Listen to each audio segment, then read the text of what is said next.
I'm ASMR Illumination, and this is Jane Eyre, Volume 1, Chapter 4. From my discourse with Mr. Lloyd, and from the above reported conference between Bessie and Abbot, I gathered enough of hope to suffice as a motive for wishing to get well. A change seemed near. I desired and waited it in silence. It tarried, however. Days and weeks passed. I had regained my normal state of health, but no new allusion was made to the subject over which I brooded. Mrs. Reed surveyed me at times with a severe eye, but seldom addressed me. Since my illness, she had drawn a more marked line of separation than ever between me and her own children, appointing me a small closet to sleep in by myself, condemning me to take my meals alone, and pass all my time in the nursery while my cousins were constantly in the drawing-room. Not a hint, however, did she drop about sending me to school. Still, I felt an instinctive certainty that she would not long endure me under the same roof with her, for her glance, now more than ever, when turned on me, expressed an insuperable and rooted aversion. Eliza and Georgiana, evidently acting according to orders, spoke to me as little as possible. John thrust his tongue in his cheek whenever he saw me, and once attempted chastisement. But as I instantly turned against him, roused by the same sentiment of deep ire and desperate revolt which had stirred my corruption before, he thought it better to desist and ran from me, uttering execrations and vowing I had burst his nose. I had indeed levelled at that prominent feature as hard a blow as my knuckles could inflict, and when I saw that either that or my look daunted him, I had the greatest inclination to follow up my advantage to purpose. But he was already with his mamma. I heard him in a blubbering tone commence the tale of how that nasty Jane Eyre had flown at him like a mad cat. He was stopped rather harshly. "Don't talk to me about her, John. I told you not to go near her. She is not worthy of notice. I do not choose that either you or your sisters should associate with her." Here, leaning over the banister, I cried out suddenly, and without at all deliberating on my words, "They are not fit to associate with me." Mrs. Reed was rather a stout woman, but on hearing this strange and audacious declaration, she ran nimbly up the stair, swept me like a whirlwind into the nursery, and crushing me down on the edge of my crib, dared me, in an emphatic voice, to rise from that place, or utter one syllable during the remainder of the day. "What would Uncle Reed say to you, if he were alive?" was my scarcely voluntary demand. I say, scarcely voluntary, for it seemed as if my tongue pronounced words without my will consenting to their utterance. Something spoke out of me, over which I had no control. "What?" said Mrs. Reed under her breath. Her usually cold, composed gray eye became troubled with a look like fear.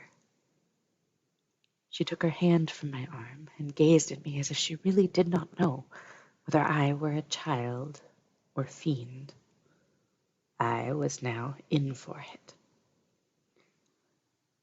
My Uncle Reed is in heaven and can see all you do and think, and so can Papa and Mamma. They know how you shut me up all day long, and how you wish me dead. Mrs. Reed soon rallied her spirits. She shook me most soundly, she boxed both my ears, and then left me without a word. Bessie supplied the hiatus by a homily of an hour's length, in which she proved, beyond a doubt, that I was the most wicked and abandoned child ever reared under a roof. I half believed her, for I felt indeed only bad feelings surging in my breast. November, December, and half of January passed away. Christmas and the New Year had been celebrated at Gateshead with the usual festive cheer.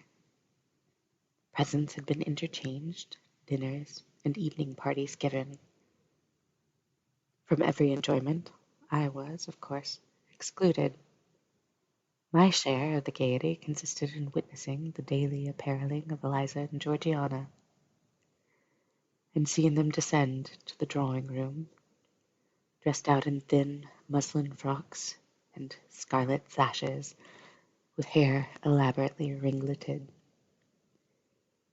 And afterwards, in listening to the sound of the piano or the harp played below, to the passing to and fro of the butler and footman, to the jingling of glass and china as refreshments were handed, to the broken hum of conversation as the drawing-room doors opened and closed. When tired of this occupation, I would retire from the stairhead to the solitary and silent nursery. There, though somewhat sad, I was not miserable. To speak truth, I had not the least wish to go into company, for in company I was very rarely noticed.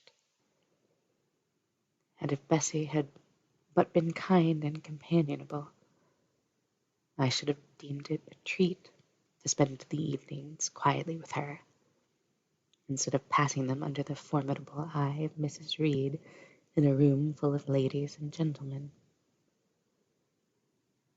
But Bessie, as soon as she had dressed her young ladies, used to take herself off to the lively regions of the kitchen and housekeeper's room, generally bearing the candle along with her, and then sat with my doll on my knee till the fire got low, glancing round occasionally to make sure that nothing worse than myself haunted the shadowy room. And when the embers sank to a dull red, I undressed hastily, tugging at knots and strings as I best might, and sought shelter from cold and darkness in my crib. To this crib I always took my doll. Human beings must love something, and in the dearth of worthier objects of affection I contrived to find a pleasure in loving and cherishing a faded graven image, shabby as a miniature scarecrow. It puzzles me now to remember with what absurd sincerity I doted on this little toy, half fancying it alive and capable of sensation. I could not sleep unless it was folded in my nightgown, and when it lay there, safe and warm, I was comparatively happy, believing it to be happy likewise. Long did the hours seem while I waited the departure of the company and listened for the sound of Bessie's step on the stairs. Sometimes she would come up in the interval to seek her thimble or her scissors, or perhaps to bring me something by way of supper, a bun or a cheesecake. Then she would sit on the bed while I ate it, and when I had finished, she would tuck the clothes round me, and twice she kissed me and said, "Good night, Miss Jane." When thus gentle, Bessie seemed to me the best, prettiest, kindest being in the world, and I wished most intensely that she would always be so pleasant and amiable, and never push me about, or scold, or task me unreasonably, as she was too often wont to do. Bessie Lee must, I think, have been a girl of good natural capacity, for she was smart in all she did, and had a remarkable knack of narrative. So at least I judge from the impression made on me by her nursery tales. She was pretty, too, if my recollections of her face and person are correct. I remember her as a slim young woman with black hair, dark eyes, very nice features, and good clear complexion, but she had a capricious and hasty temper, and indifferent ideas of principle or justice. Still, such as she was, I preferred her to anyone else at Gateshead Hall. It was the 15th of January, about 9 o'clock in the morning. Bessie was gone down to breakfast. My cousins had not yet been summoned to their mamma. Eliza was putting on her bonnet and warm garden coat to go and feed her poultry, an occupation of which she was fond, and not less so of selling the eggs to the housekeeper and hoarding up the money she thus obtained. She had a turn for traffic and a marked propensity for saving, shown not only in the vending of eggs and chickens, but also in driving hard bargains with the gardener about flower roots, seeds, and slips of plants. That functionary having orders from Mrs. Reed to buy of his young lady all the products of her parterre she wished to sell, and Eliza would have sold the hair off her head if she could make a handsome profit thereby. As to her money, she first secreted it in odd corners, wrapped in a rag or an old curl paper.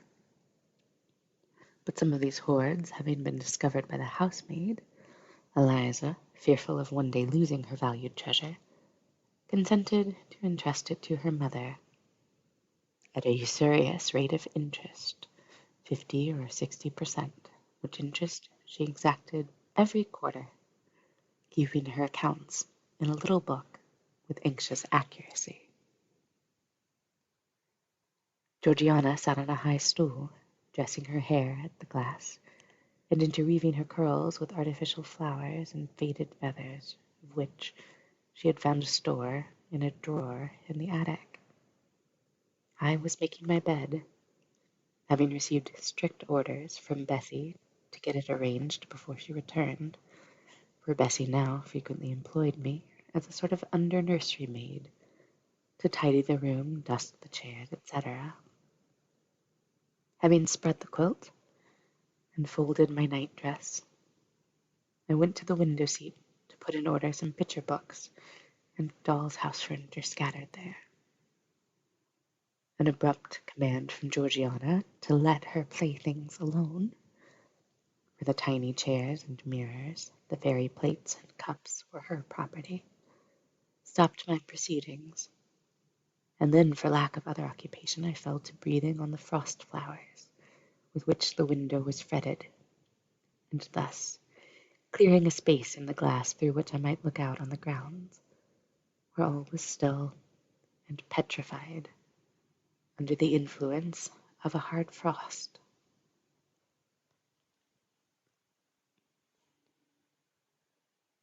From this window were visible the porter's lodge and the carriage road, and just as I had dissolved so much of the silver-white foliage veiling the panes as left room to look out, I saw the gates thrown open and a carriage roll through.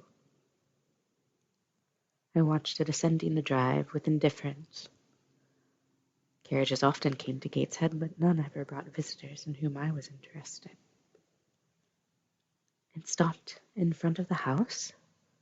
The doorbell rang loudly. The newcomer was admitted.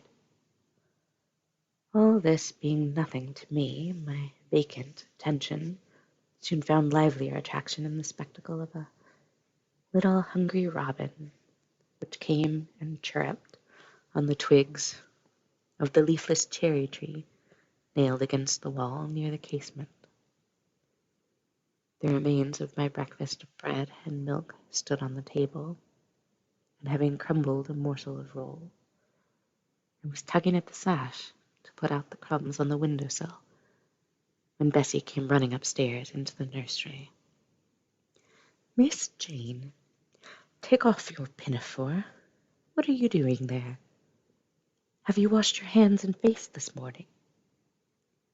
I gave another tug before I answered, for I wanted the bird to be secure of its bread. The sash yielded. I scattered the crumbs, some on the stone sill, some on the cherry tree bough. Then, closing the window, I replied, "No, Bessie, I have only just finished dusting." "Troublesome, careless child. And what are you doing now? You look quite red, as if you had been about some mischief. What were you opening the window for?" I was spared the trouble of answering, for Bessie seemed in too great a hurry to listen to explanations. She hauled me to the washstand, inflicted a merciless but happily brief scrub on my face and hands with soap, water, and a coarse towel, disciplined my head with a bristly brush, denuded me of my pinafore, and then, hurrying me to the top of the stairs, bid me go down directly, as I was wanted in the breakfast room. I would have asked who wanted me. I would have demanded if Mrs. Reed was there, but Bessie was already gone.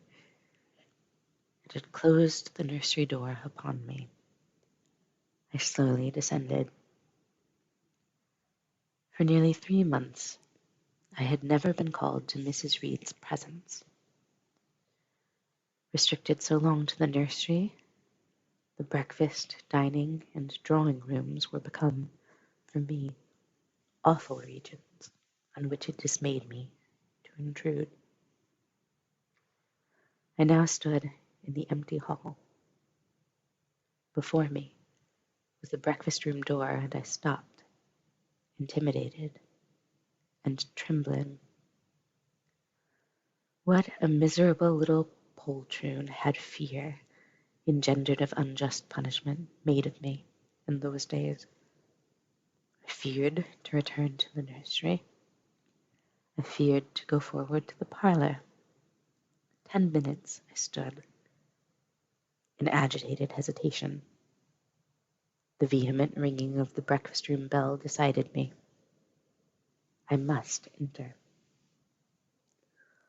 Who could want me? I asked inwardly, as with both hands I turned the stiff door handle, which, for a second or two, resisted my efforts. What should I see besides Aunt Reed in the apartment? A man or a woman? The handle turned, the door unclosed, and passing through and curtsying low, I looked up at a black pillar. Such at least appeared to me. At first sight, the straight, narrow, sable-clad shape standing erect on the rug. The grim face at the top was like a carved mask placed above the shaft by way of capital. Mrs. Reed occupied her usual seat by the fireside. She made a signal to me to approach. I did so, and she introduced me to the stony stranger with the words, This is the little girl respecting whom I applied to you. He, for it was a man, turned his head slowly towards where I stood, and having examined me with the two inquisitive-looking grey eyes, which twinkled under a pair of bushy brows, said solemnly, and in a bass voice, "Her size is small. What is her age?" 10 years. "So much," was the doubtful answer, and he prolonged his scrutiny for some minutes. Presently he addressed me. "Your name, little girl?" "Jane Eyre, sir." In uttering these words I looked up. He seemed to me a tall gentleman, but then I was very little. His features were large, and they, and all the lines of his frame were equally harsh and prim. "Well, Jane Eyre, and are you a good child?" Impossible to reply to this in the affirmative. My little world held a contrary opinion. I was silent. Mrs. Reed answered for me by an expressive shake of the head, adding soon, "Perhaps the less said on that subject, the better, Mr. Brocklehurst." "Sorry indeed to hear it. She and I must have some talk." And bending from the perpendicular, he installed his person in the armchair opposite Mrs. Reed's. "Come here," he said. I stepped across the rug. He placed me square and straight before him. What a face he had, now that it was almost on a level with mine! What a great nose, and what a mouth! And what large, prominent teeth! No sight so sad as that of a naughty child, he began, especially a naughty little girl. Do you know where the wicked go after death? They go to hell, was my ready and orthodox answer. And what is hell? Can you tell me that? A pit full of fire. And should you like to fall into that pit and to be burning there forever? No, sir. What must you do to avoid it? I deliberated a moment. My answer, when it did come, was objectionable. I must keep in good health and not die. How can you keep in good health? Children younger than you die daily. I buried a little child of 5 years old only a day or two since. A good little child whose soul is now in heaven. It is to be feared the same could not be said of you, were you to be called hence. Not being in a condition to remove his doubt, I only cast my eyes down on the two large feet planted on the rug, and sighed, wishing myself far enough away. I hope that sigh is from the heart, and that you repent of ever having been the occasion of discomfort to your excellent benefactress. Benefactress, benefactress, said I, inwardly. They all call Mrs. Reed my benefactress. If so, a benefactress is a disagreeable thing. Do you say your prayers night and morning? Continued my interrogator. Yes, sir. Do you read your Bible? Sometimes. With pleasure? Are you fond of it? I like Revelations, and the book of Daniel, and Genesis, and Samuel, and a little bit of Exodus, and some parts of Kings and Chronicles, and Job and Jonah, and the Psalms. I hope you like them. No, sir. No? Oh, shocking. I have a little boy younger than you who knows 6 psalms by heart, and when you ask him which he would rather have, a gingerbread nut to eat or a verse of psalm to learn, he says, "Oh, the verse of a psalm! Angels sing psalms," says he. "I wish to be a little angel here below." He then gets 2 nuts in recompense for his infant piety. Psalms are not interesting, I remarked. That proves you have a wicked heart, and you must pray to God to change it, to give you a new and a clean one, to take away your heart of stone and give you a heart of flesh. I was about to propound a question touching the manner in which that operation of changing my heart was to be performed, when Mrs. Reed interposed, telling me to sit down. She then proceeded to carry on the conversation herself. "Mr. Brocklehurst, I believe I intimated in the letter which I wrote to you 3 weeks ago that this little girl has not quite the character and disposition I could wish. Should you admit her into Lowood School, I should be glad if the superintendent and teachers were requested to keep a strict eye on her, and above all to guard against her worst fault, a tendency to deceit. I mention this in your hearing, Jane, that you may not attempt to impose on Mr. Brocklehurst."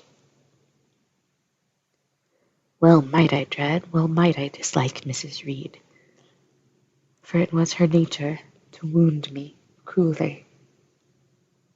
Never was I happy in her presence. However carefully I obeyed, however strenuously I strove to please her, my efforts were still repulsed and repaid by such sentences as the above. Now, uttered before a stranger, the accusation cut me to the heart. I dimly perceived that she was already obliterating hope from the new phase of existence which she destined me to enter. I felt, though I could not have expressed the feeling, that she was sowing aversion and unkindness along my future path.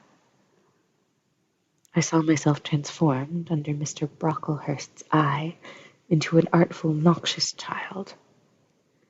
And what could I do to remedy the injury?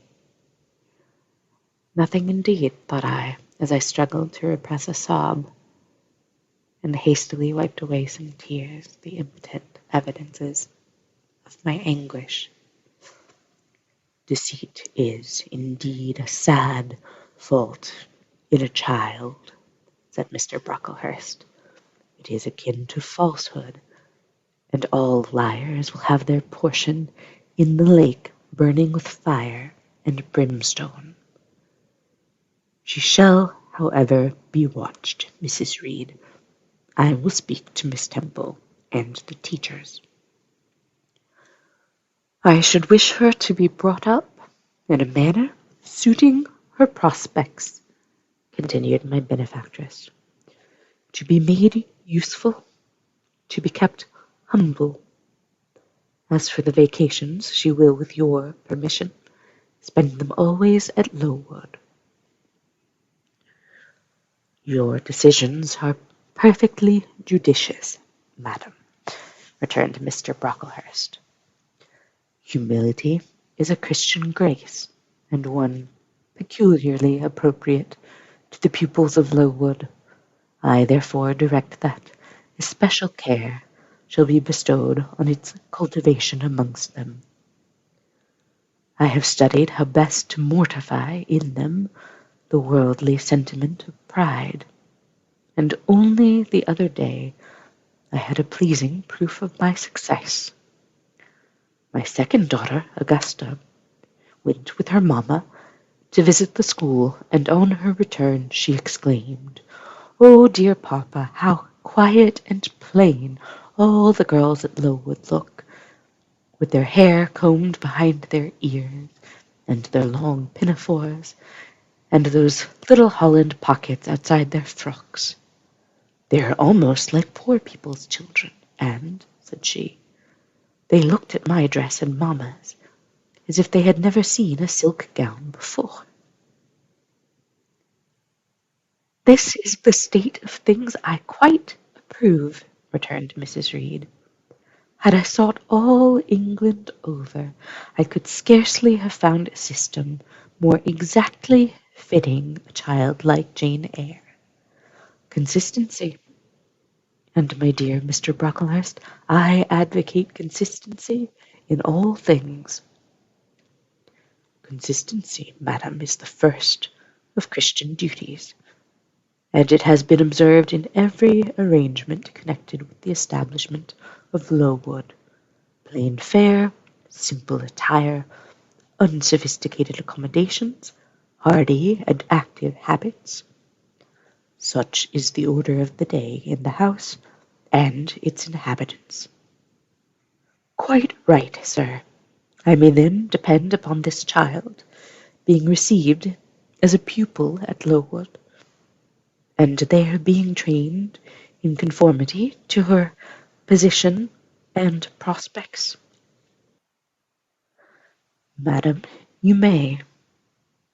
She shall be placed in that nursery of chosen plants, and I trust she will shew herself grateful for the inestimable privilege of her election." "I will send her, then, as soon as possible, Mr. Brocklehurst, for, I assure you, I feel anxious to be relieved of a responsibility that was becoming too irksome." No doubt, madam. And now I wish you good morning. I shall return to Brocklehurst Hall in the course of a week or two. My good friend the Archdeacon will not permit me to leave him sooner. I shall send Miss Temple notice that she is to expect a new girl, so that there will be no difficulty about receiving her. Goodbye." "Goodbye, Mr. Brocklehurst. Remember me to Mrs. and Miss Brocklehurst, and to Augusta and Theodore, and Master Broughton Brocklehurst." "I will, madam. Little girl, here is a book entitled The Child's Guide. Read it with prayer, especially that part containing an account of the awfully sudden death of Martha G., a naughty child addicted to falsehood and deceit." With these words Mr. Brocklehurst put into my hand a thin pamphlet sewn in a cover, and having rung for his carriage, he departed. Mrs. Reed and I were left alone. Some minutes passed in silence. She was sewing, I was watching her.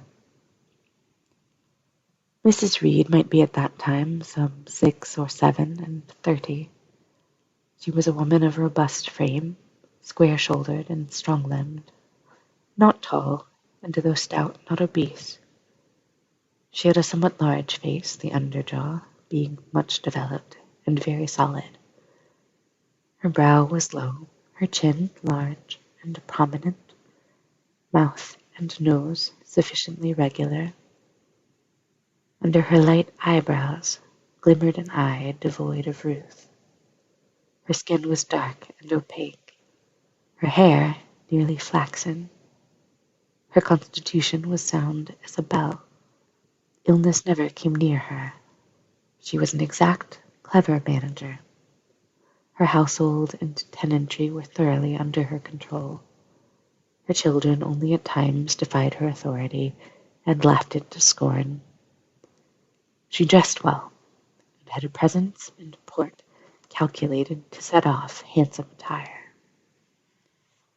Sitting on a low stool a few yards from her armchair, I examined her figure. I perused her features. In my hand I held the tract containing the sudden death of the liar, to which narrative my attention had been pointed as to an appropriate warning. What had just passed? What Mrs. Reed had said concerning me to Mr. Brocklehurst? The whole tenor of their conversation was recent, raw, and stinging in my mind. I had felt every word as acutely as I had heard it plainly, and a passion of resentment fomented now within me. Mrs. Reed looked up from her work. Her eye settled on mine. Her fingers, at the same time, suspended their nimble movements. Go out of the room, return to the nursery, was her mandate. My look, or something else, must have struck her as offensive, for she spoke with extreme, though suppressed irritation. I got up, I went to the door, I came back again. I walked to the window, across the room, then close up to her. Speak, I must. I had been trodden on severely and must turn, but how? What strength had I to dart retaliation at my antagonist? I gathered my energies and launched them in this blunt sentence. I am not deceitful. If I were, I should say I loved you. But I declare I do not love you. I dislike you the worst of anybody in the world except John Reed. And this book about the liar you may give to your girl, Georgiana, for it is she who tells lies, and not I. Mrs. Reed's hands still lay on her work, inactive. Her eye of ice continued to dwell freezingly on mine. What more have you to say? She asked, rather in the tone in which a person might address an opponent of adult age than such as is ordinarily used to a child. That eye of hers, that voice, stirred every antipathy I had. Shaking from head to foot, thrilled with ungovernable excitement, I continued. I am glad you are no relation of mine.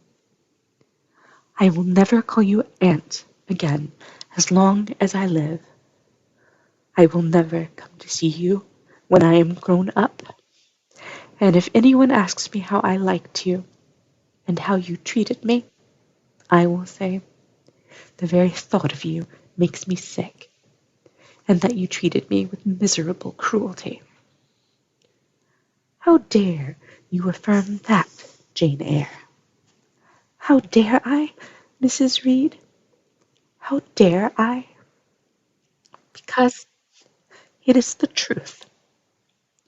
You think I have no feelings, and that I can do without one bit of love or kindness. But I cannot live so, and you have no pity.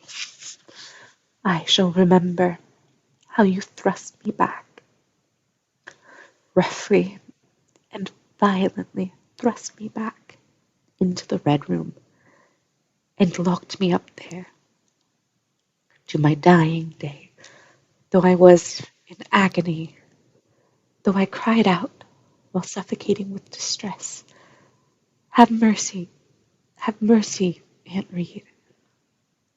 And that punishment you made me suffer because your wicked boy struck me, knocked me down, for nothing.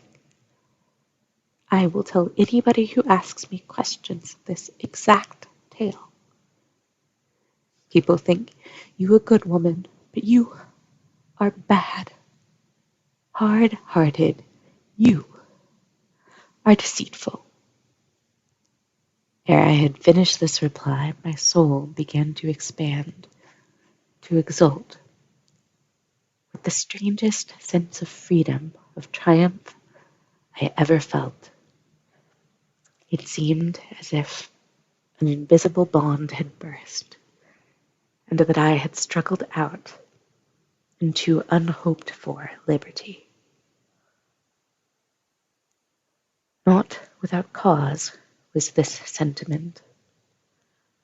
Mrs. Reed looked frightened. Her work had slipped from her knee. She was lifting up her hands, rocking herself to and fro, and even twisting her face as if she would cry. Jane, you are under a mistake. What is the matter with you? Why do you tremble so violently? Would you like to drink some water? No, Mrs. Reed. Is there anything else you wish for, Jane? I assure you, I desire to be your friend. Not you. You told Mr. Brocklehurst I had a bad character, a deceitful disposition, and I'll let everybody at Lowood know what you are and what you have done. Jane, you don't understand these things. Children must be corrected for their faults. Deceit is not my fault, I cried out in a savage, high voice. But you are passionate, Jane.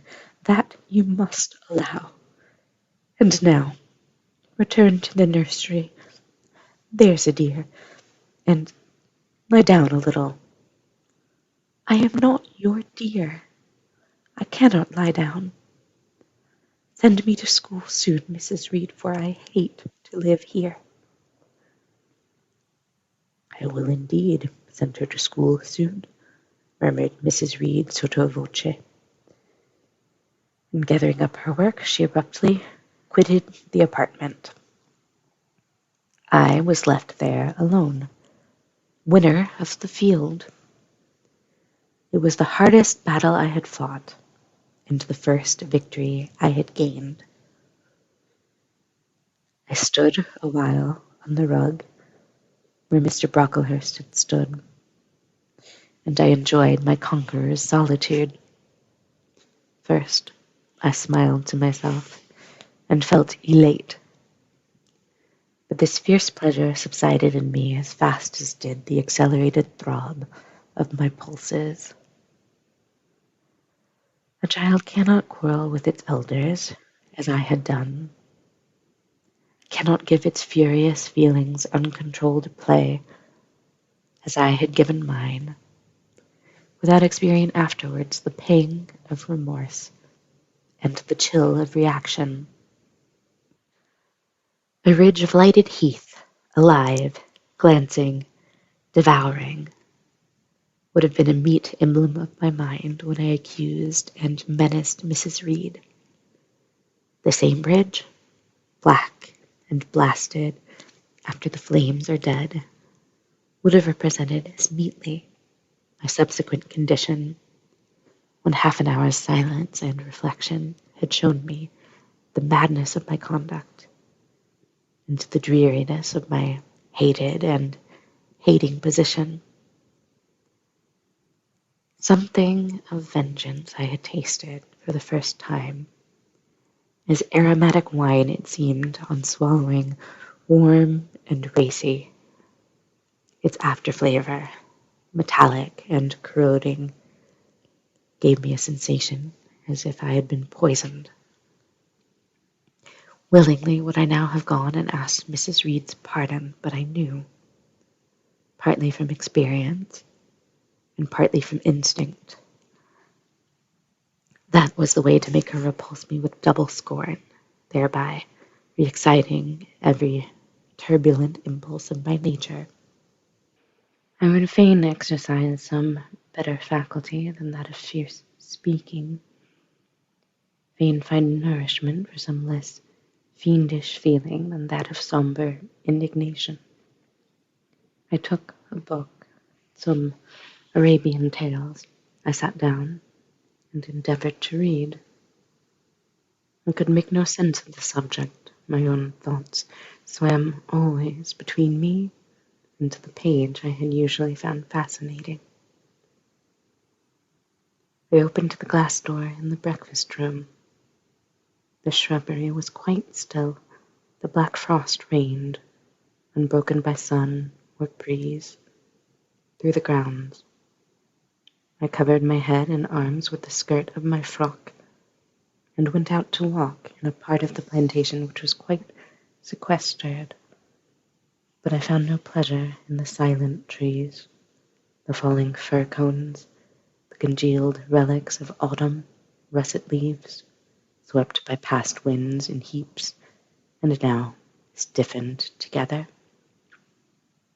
I leaned against a gate and looked into an empty field where no sheep were feeding, when the short grass was nipped and blanched.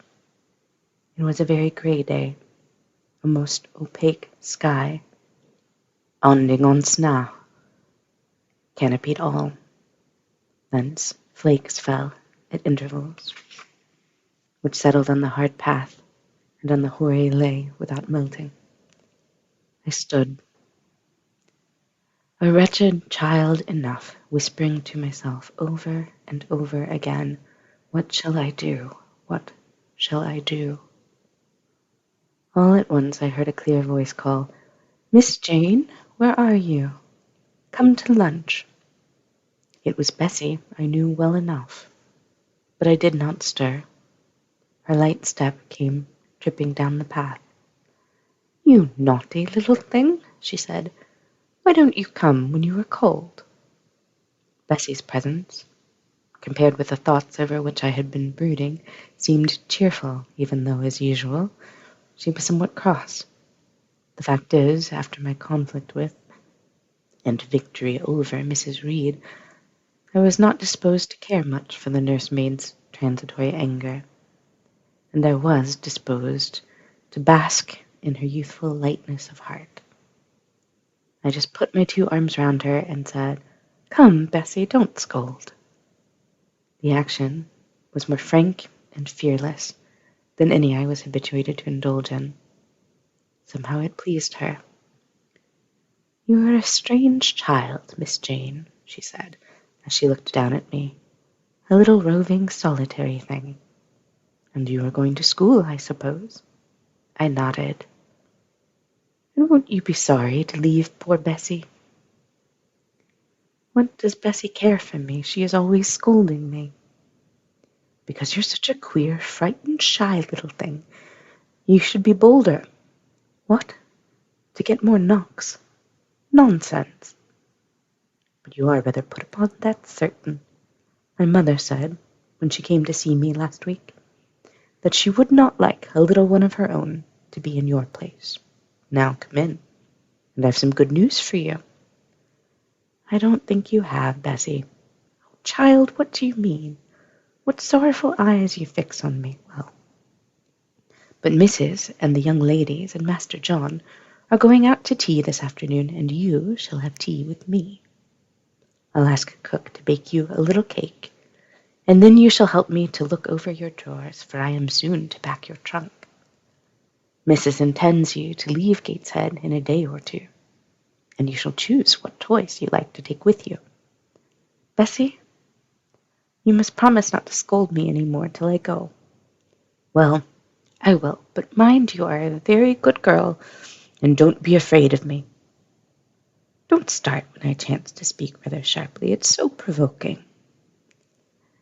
I don't think I shall ever be afraid of you again, Bessie, because I have got used to you, and I shall soon have another set of people to dread.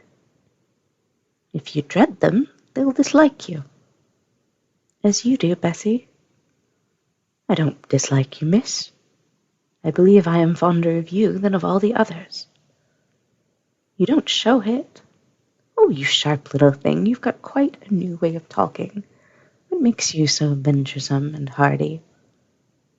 Why, I shall soon be away from you, and besides... I was going to say something about what had passed between me and Mrs. Reed, but on second thoughts I considered it better to remain silent on that head. And so you're glad to leave me? Not at all, Bessie, indeed, just now. I'm rather sorry. Just now, and rather. How coolly my little lady says it. I dare say now if I were to ask you for a kiss, you wouldn't give it to me. You'd say you'd rather not. I'll kiss you and welcome. Bend your head down. Bessie stooped, we mutually embraced, and I followed her into the house quite comforted. That evening lapsed in peace and harmony, and in the evening Bessie told me some of her most enchaining stories and sang me some of her sweetest songs. Even for me, life had its gleams of sunshine.